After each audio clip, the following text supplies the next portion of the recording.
This is the BMW X4, and unfortunately you can't buy one of these anymore, but they're basically like a jacked up 4 Series Grand Coupe, but just bigger. And this uses the same chassis from the X3, but with just a different body. And you can buy a few different performance variants of the X4, the 40i, the X4M, and this version, the M40d.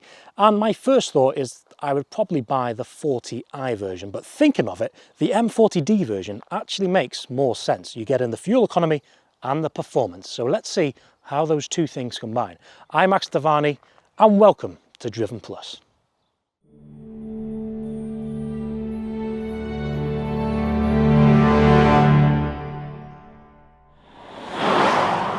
I feel as if people's opinions are a bit divided with the look of the X4. Some people think they look a bit blocky, but personally I like the look of these things, and BMW gave birth to the coupe-SUV with the X6 of course, and this is like a miniature X6 in a way, a 6 between the X6 and X2. But it has to be said though, I prefer the look of the X3.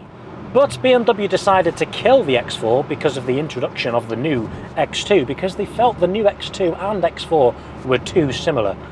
And I sort of get that, to be fair. So why buy the 40D version over the 40i? Well, it's pretty simple, isn't it? Fuel economy. And they both produce pretty similar figures. However, the 40D has more torque because of that diesel engine, which won't surprise you. So, just coasting along like here now, it produces you with an effortless drive. You just got to tickle the throttle and you've got enough to waft you along. Now this is the facelift of the X4, and BMW offered the M40D version in both either the pre-facelift and facelift as well. So you may be thinking, well, I may as well just go and buy the pre-facelift because in the used car market they're cheaper, and yes they are. You can pick one of them up for around £30,000. However, the facelift, which I think is the better looking one, you can pick up for around £45,000 to £50,000. So that is quite a difference, and there is one big difference between the two cars which I'll explain later on, but for now let's check out the engine. Under the bonnet of the X4 M40d sits the B57 engine, the B58's diesel twin brother, and it's a 3-litre inline-six turbocharged diesel engine. And this engine is used in the 3, 4, 5 series, quite a few cars across the BMW range, and also the Ineos Grenadier. It's a good engine this, and it produces 335 horsepower and 700 newton meters of torque. It has a limited top speed of 155 miles per hour, and BMW say it would do a 0 to 60 time of 4.9 seconds, but we know how BMW love to lie. So let's see what the real time is. So this car does have launch control, so that's going to help us get a good 0 to 60. And another thing is the conditions are perfect today. They're very dry, so we should get good grip. On your screen now are the stats and figures on this car, so pause your screen if you would like to look into them. Now, to put this car on launch control, we've got to have it in Sport Plus. There we go, traction control half off, gearbox in S. I believe we are good to go. Wow, bloody hell, that is aggressive and that is fast. 4.44 seconds. Blimey, that launch was so aggressive, so much torque building up, and it just woof, went off like a missile. Well, let's go for run number 2. Listen to the torque build up here. Wow, that pushes you back. And what we got there is faster again. 4.3 seconds for an X4 M40d. Seriously impressive, isn't it? It's not to my surprise though, BMW always lie about their 0 to 60 figures. Anyway, that's what it stacks up against. I bet that's going up against some hot hatches there. So, welcome to the very nice interior of the X4. Now, it's the exact same as the X3, so the only difference between buying an X3 and X4 is literally the look. That is it. Now, this is the facelift of the X4. So what did you get? Well, you got a bigger infotainment screen. I'm not so sure on the inch, however, it's slicker, it looks better, it's more up to date. I prefer that as well. But the overall layout of this cabin, really easy to use. This is also touchscreen, but you can also use the iDrive controller down here as well. I mean, I'm used to BMW, so I'll just use a controller all the time. But this is iDrive 7.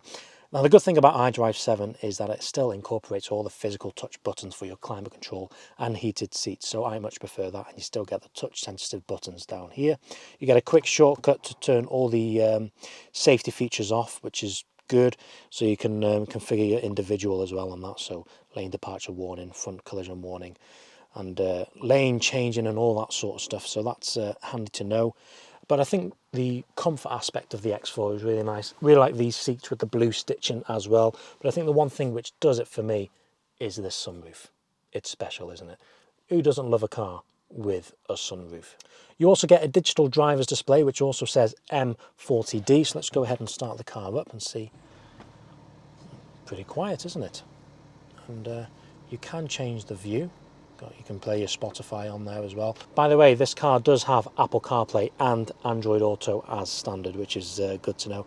Come down here, you get all your different driving features such as Sport, and you can configure that as well. You get Sport Plus as well. Got individual, so you can, well, let's see what it comes up with. You can configure, so you got adaptive damping, either Sport or Comfort. You can change the steering, the engine, the transmission. Yeah, you get a few. I like that. You also got Comfort, Eco Pro, fantastic because this thing is a diesel. And look at that button there, got hill descent control. But anyway, I like the interior of this car. Now I do like the back profile of this car. I just think it's got that sporty and stealthy look to it. Now this car has undergone a few aftermarket modifications, such as this boot lid spoiler here and this roof spoiler. And I think that just works. I mean, when the owner of this car turned up before, I said, well, are they not from BMW? No, they're an aftermarket add-on, so good modification. I like these slimline lights as well, the X4 badge, M40d badge, bit of a diffuser going on, and these exhaust tips here. Now, let's look into the boot, which is electronically operated. 525 litres, which is slightly smaller than the X3, but it's still a big size, as you can see, and it goes down with a touch of a button. Now, driver, please start the car up. Nice and quiet. That's thanks to that 48-volt mild hybrid system, which I'll touch on in a minute. Now, if we leave the car in comfort mode and let's rev it, let's hear it. Okay, more engine noise than exhaust noise there. Okay, put it in sport mode, try again.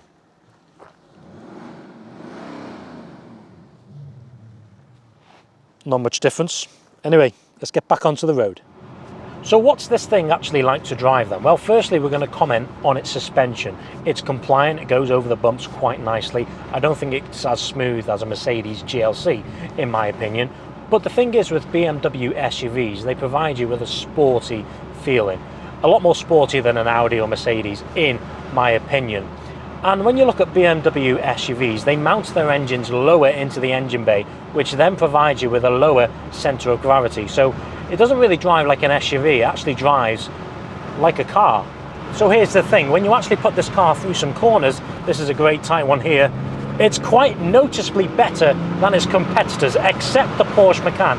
Now we've got this car in Sport Plus at the minute, so it firms everything up, steering becomes a bit heavier, throttle response is good as well, the torque from that diesel engine is incredibly good, it's got the power to go with it. And for a mid-size SUV, I tell you what, this is fantastic. That surprised me, better than I thought. I'll tell you one thing though, that sunroof is a bit loud, isn't it? Definitely quieter in a Mercedes if you've got it open. BMW 40i and 40d models are so good, aren't they? They're both that good, they give you a headache for which one to buy. If it was me, I'd go for the 40i version because for a petrol engine, I actually find them pretty good on fuel. And you get the noise, of course.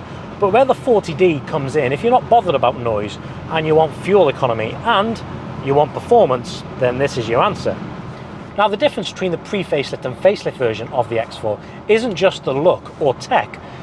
The facelift gets a 48-volt mild hybrid system.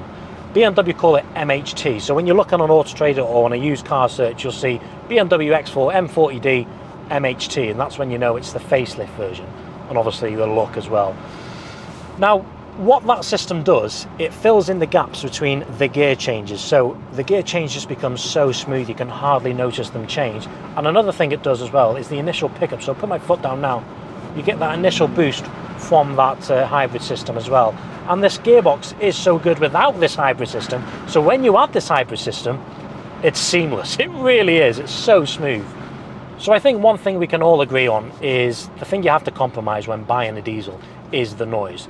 And although this car's noise isn't that impressive from the outside because it is a diesel, BMW pumped synthetic noise through the in-car's speaker systems.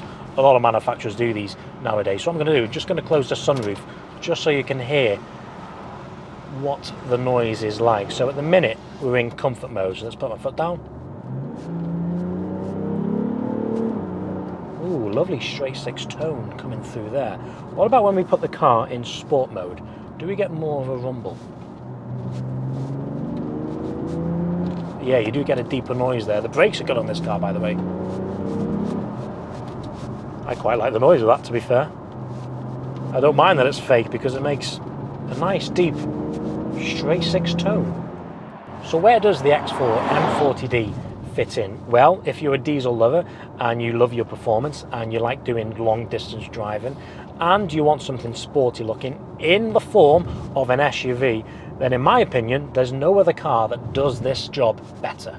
So what's your thoughts on the X4 M40d? Would you buy the 40i version over this, or would you just go ahead and buy the X4M? Let me know in the comments below, because when you think of it, the X4 or the 40d version is actually the better all-rounder, isn't it? But anyway, I'd like to say a huge thanks to Hannah for letting me get a video on this car today, and we're about to run over a pheasant. And it's a good job, this car has good brakes. There's an advertisement for why you should buy an X4 M40d. Anyway guys, leave a like on the video, subscribe to our channel, and we'll see you soon. Thanks, bye bye.